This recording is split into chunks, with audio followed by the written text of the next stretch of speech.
I'm Lizzard, Hey everyone, I'm Jocylene. and this is Staying Money News, where we talk about interesting, funny, and weird news in STEM. So first off, what did you find this week, Jocelyn? This week I found an article called Space Travel Challenge Solved with Origami on the SciTech Daily website written by the Washington State University. This article talks about how these researchers found out how to use like they manipulated origami in order to make a new fuel bladder shape that doesn't crack under super cold temperatures. So basically, this whole research thing that stores fuel would help like astronauts and people out in outer space travel much farther for longer periods of time with fuel tanks shaped with this like origami shape. It's super cool because like it's just gonna make so many things much more possible out in space. You know how like we only have a couple months outside in space before like we're out of fuel. So now these tanks are gonna be able to last so much more with the cold temperature and not crack. They're gonna be a lot more efficient. And who knows, maybe we'll be able to reach other planets by then. Once they Oh, actually like get it finalized into what, like actual like metals and stuff like that. what's it made out of? Like, so they started with the test product, of course, with Yeah, like, I mean, right now they're still with using just the test product, but like with that test product, it's made out of plastic, right? Mhm. And they tested it with liquid nitrogen under that was under like 77 Kelvin, which is like negative 196 degrees Celsius. That's freaking cold. That's pretty cold. So they tried it and tested it about 100 times and it never cracked. Even afterwards, they kept checking the model and it didn't have any holes, any cracks or anything. So they're like, wow, this is really gonna like stand a chance.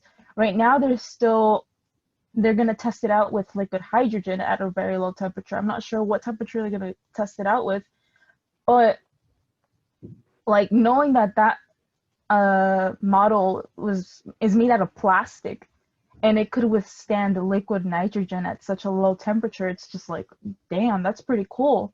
And the reason why it works, they say it's because with the origami shape, it like distributes the stresses among the whole uh what's it called? Among the whole model, I guess. It Mhm. distributes the stresses instead of having stresses localized in different points. Whereas the fuel tanks that they have now, the fuel bags that they have now, they're kind of, I don't remember what the shape is, but they do some sort of complex shape that doesn't really work out very much, and they can only be used about 5 times before they crack Oh, under okay. the pressure of moving the liquids through them. Oh, I see. Is the point of the crevices for it to like push the fuel in, and that's why it's like in that sort of shape, or like why did they pick that shape? They're actually like I said, they're just picking that shape merely because it alleviates the stresses from moving the liquid through. All When right. moving the liquid through, it localizes stresses in different areas, right? Whereas here, the stresses are very like neutral around the body. It says here that even with the hardiest of designs, the the designs only lasted about 5 cycles of like pumping the fluid through the fuel through, which really just doesn't leave that much distance to be like traveled via space. You get me? Mm-hmm. So with this just origami with this origami model just made with plastic, it was able to withstand 100 cycles. What 5 cycles to 100? It's like that's a lot much more distance that can be traveled. imagine how many like planets we can actually reach. Maybe not astronauts because light years are freaking huge, but like with but with like imagine NASA sending a rover over to some other planet and actually being able to land on like Pluto or something. Yeah. I mean, it sounds really cool that so many advances could lead us to like so far. That's Really. all I've got for this one. Let's move on to my second article, which is which I found via the engineer article called Biodegradable Plastics Made from Sewage Sludge. Now I'm really into the whole sustainability stuff and all that because like we live in California, it's heavily polluted here, and we're going all electrical with these electrical cars and everything being solar powered and all that stuff. I thought when I read this article, hey, this is real cool because with in this article they found a bacterium that can actually consume sludge and wastewater to produce plastics basically. Oh. So it's really cool. So like we clean up our waters and we get plastic, and it also eats up plastic, I think. From what they say, yeah, it's by it like the bacterium, it consumes the sludge to create plastic, and it can also consume that plastic because that plastic is also biodegradable. So it's like an endless cycle of being able to produce plastic without all the like emissions and all that stuff affecting our ozone layer and everything. It has a very low cost, and it's very sustainable making bioplastics. So it really takes away all the costs from having to produce all these plastics through what's the word? It reduces the upstream costs of creating bioplastics. Uh, it says here, we have demonstrated a potential way to use municipal wastewater activated sludge and agri and aquaculture industrial water to make biodegradable plastics. Furthermore, the bacterial strain does not require elaborate sterilization processes to prevent contamination for other microbes, further cutting down operating and production costs of bioplastics. To me, this is like, it's real big for us, especially here in, I hate to say it, California, Los Angeles. We see a lot of contamination, especially on our streets. There's a lot of littering going on. We see plastic bags everywhere. Our pollution is very high. COVID for a minute was able to like reduce the smog over our downtown area, but a couple months in, it was back, and it was worse because of all the fires that were going on. But I think that with the creation of these, with the use of these bacteriums to create bioplastics, it's going to help us alleviate a lot of what's going on with global warming. Less production of plastics that can't be biodegradable. Like imagine all that like wasteland being able to like get reduced because we have these bacteriums eating it all up. And the good thing is that it's not harmful to the environment. Like it won't kill any of our animals or like ocean life. It's gonna be able to live and thrive with the use of this bacterium while cleaning up all of this stuff, you know? Mm-hmm. So it's a plastic that like biodegrades, but it's also a plastic that you can use No, in a water bottle. it's a bacteria. So like Right. that bacteria is released into say wastewater, right? There's a bunch of waste in that water, anything in that water. That bacteria basically eats it up kind of, you could say, and it can be collected to like recycle all that waste and create biodegradable plastic. I'm a bit confused. Because if it eats it, then how does it make it? I'm guessing it's kind of like a kind of think about it like this. Kind of like how can I say it? I guess you could say it's kind of like I think about it like this, kind of like a fertilizer. From that fertilizer, it's consuming and taking up all this like the nutrients from the waste, and then they recollect that to create the plastic. But it's kind of like that thing where like astronauts they drink their own pee, right? But it's filtered. It's kind of like that, right? Yeah, I heard about that, but like not astronauts, but like people being stranded in the desert, kind of using humidity to get the water out of their urine. Mm. We are having a Seas Candies fundraiser just in time for Valentine's Day. Show some love by sending someone chocolate or get yourself a treat. Shipping is offered throughout the US. The link is in the description and also on our website, jocylene.edu/org/Baja under active fundraisers. Send some love today. All right, Liz, what did you find today? Well, GoDaddy sent out an email to like their employers of like send in your information for you could get a $650 for like, their holiday bonus, right? So no problem. You put in your information like and then Who? you GoDaddy, Who's GoDaddy? like the domain. Oh my god.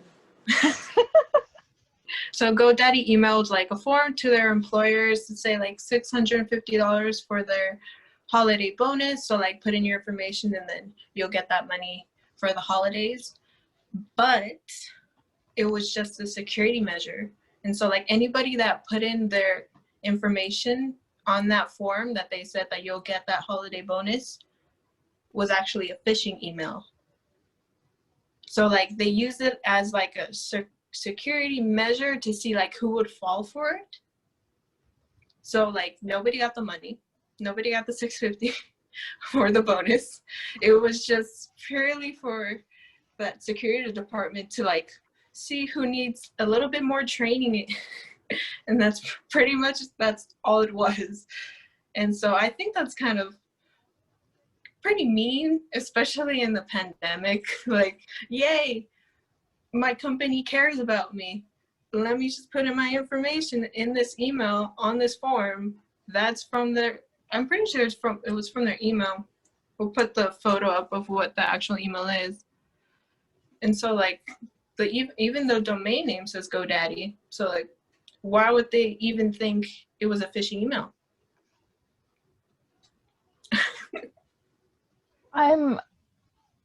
Oh my God, that's so mean. Like, it looks pretty. It looks nice, but it wasn't true. That is so mean. So what did the people do? And how did GoDaddy go about like telling them? Like, yo, like how did y'all not know that this was a lie? So it was like 2 days later. They were like, they should send it out to the people that did the form. And they were like, you failed. Wow. Mm-hmm. It's so sad. Honestly, I don't even know how I would react to that. I would be mad. I would be, especially if like you send in that form for that 650 and you know like for sure you're gonna get that back, and then you pay like for a Christmas present and now you can't pay it back because like you didn't get that money. imagine how so many people were like ready and making plans and like, wow, that is messed up. Do you think that there would be any like repercussions against GoDaddy having done this? Probably not. Probably maybe there's like some fine print on the email, or Right. or that there's something in the contract like there will be certain precautions throughout your career, and like maybe this was one of them. But it's definitely messed up. Maybe if it was more money, then they will be like sued, but like 650. I Probably don't not know, man, but worthy. 650, I would still be pretty, oh, I would be so upset because it's like, well, then again, I don't make money like that. But it's like, I don't know, I just wouldn't be very, 650 is rent for me. So Mhm. imagine if I had used up my rent money thinking, oh, like I'm gonna get this money in the mail, and then all of a sudden GoDaddy goes, oh, it was Psych. just a test. I would be like, yo, No, you what am failed I gonna do credit for check, rent? Daddy. That's so upsetting. Wow, poor Yeah, some people. other companies have actually done something similar, and they don't, and they actually put out the Tribune like newspaper online thing did almost the exact same thing, but they were very apologetic after it. But it doesn't Oh, seem like that he was. you know what I'm seeing right now?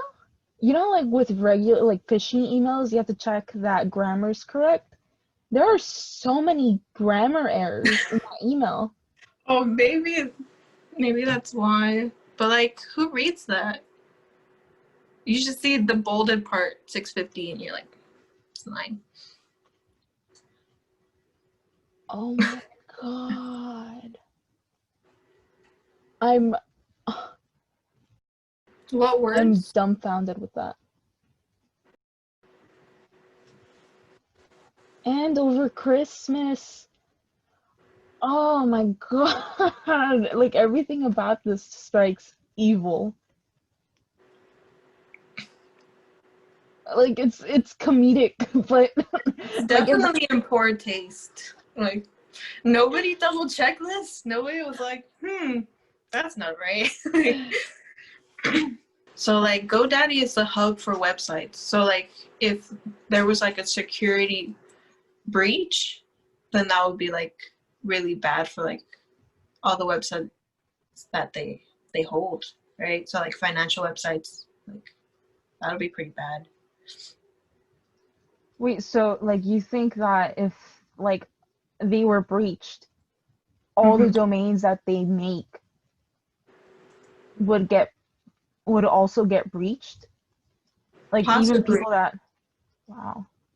because like a friend of mine, like she can't even show her video like on like Zoom, like because then you'll be breached, and then you'll be like in the system of like whatever like server they're on. So maybe they could like go to whatever faction of that server and just like get whatever they need out of that. Oh. Damn, there's so many risks and so many things. I mean, like I see the reason why they would test their employees like that. I really do. Like I get it now.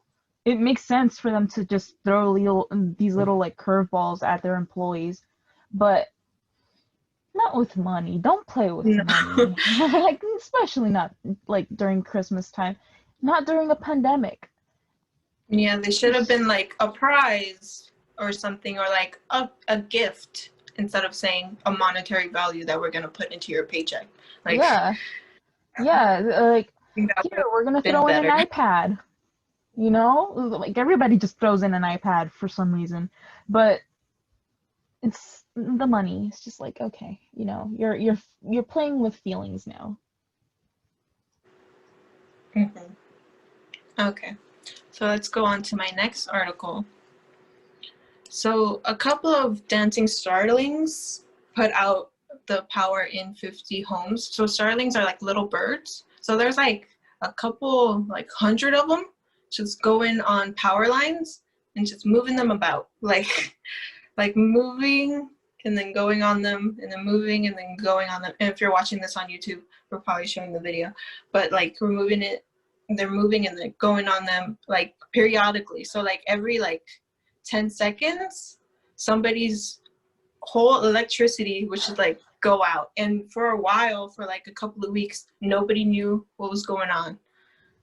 Nobody knew. And then so they finally tracked it down, and like a little like 3-ounce bird, well, multiple 3-ounce birds were just hopping on the power lines, hopping off, hopping on, and like the only way they think of like trying to fix it would be to like do the noises of like their predator like around that same area for them to go away, because like power lines, like it'll be really costly to actually put a barrier on them, because the only reason why like the movement of the starlings onto the power lines was like so hefty was because the power lines will like clash, and so once they clash they can't like, so it'll create like a little circuit, and so like it's not going anywhere, so it's just going like in there. But pretty much like the only way they could fix it was like do the sounds of like predators, and like that's the only way they could do it, because if they actually try to put like a barrier on each power line, that'd be like super expensive, and then they'll have to like redo the poles, they'll have to like reinstate them, so that would like cost too much for like these little birds just messing up the electricity. So they were causing the power to trip. Yeah. Oh like my god. flicker. Like if it was like a dance party, it would be like looking like the same thing. You know, Imagine like, imagine you were using your toaster oven and you're like trying to toast some bread. Never get to toast your bread. I'm sorry, but that's the first thing that came to my mind. These birds coming in the way of me and toasting my bread.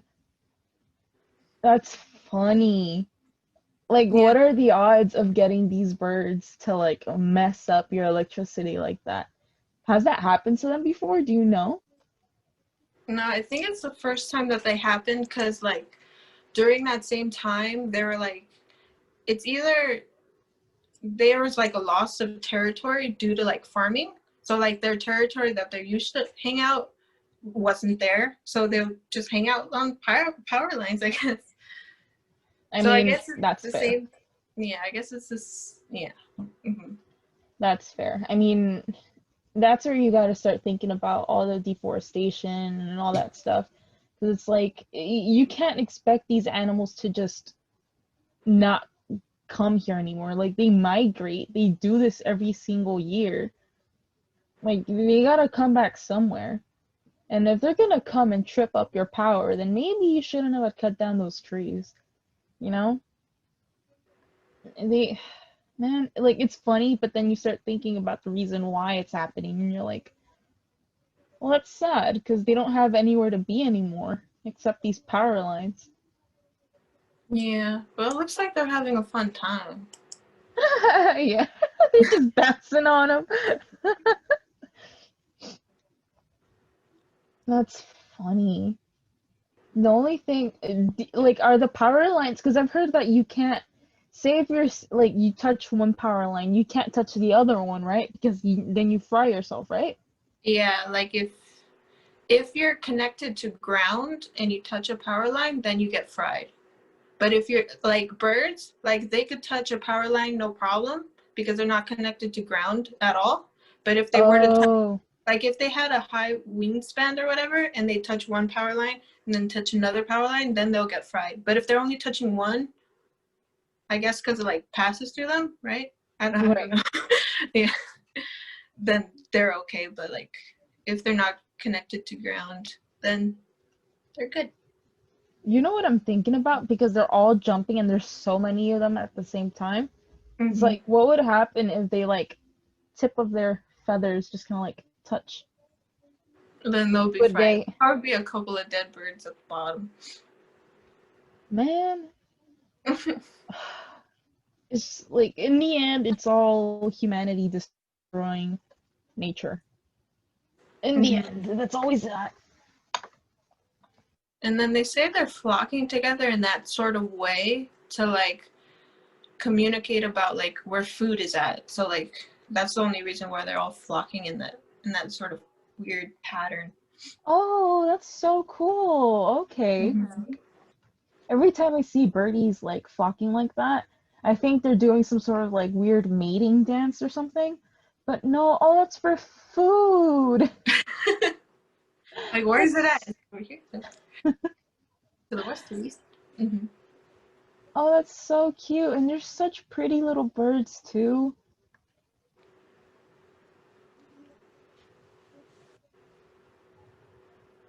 Oh, they've had problems with geese too, apparently. Where do you see that? Do I have that in my notes? Yeah, I opened up one of your links. Oh, you opened it. Yeah, but like they said that it says there that they've had problems with a couple of geese like making their nests there, but never with these birds. Hmm. I would have expected that to like happen a lot. That they make nests there? Yeah. Hmm. Or like just do that I don't know, man. So that wherever they would like rest, that just recently happened that they took down those trees. Yeah. Oh, okay. That makes sense.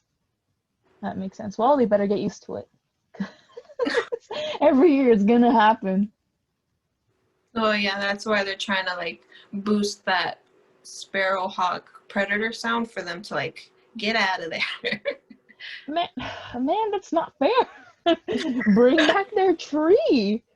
Like, where are they gonna go actually? Like, they're Yeah. scared of that place, but like they're gonna find another place. That's not fair. Mm. That's not fair at all. Poor birdies. So this has been Staying Muddy News. Thanks, guys. Bye everyone. See ya. Thank you for listening to Staying Money Podcast. I'm Lizzard. You can follow us on Twitter, LinkedIn, Facebook, Instagram, and TikTok with the handle Castle Baja SE. You can also check out our website, Castle Baja SE, if you want to check out more stuff about our team, and we also have some merch on there as well. You can also join our Staying Money Podcast subreddit if you'd like. Thanks again for listening. See ya. The views, information, or opinions expressed during the Staying Muddy podcast are solely those of the individuals involved and do not necessarily represent those of Baja SAE and Cal State Los Angeles.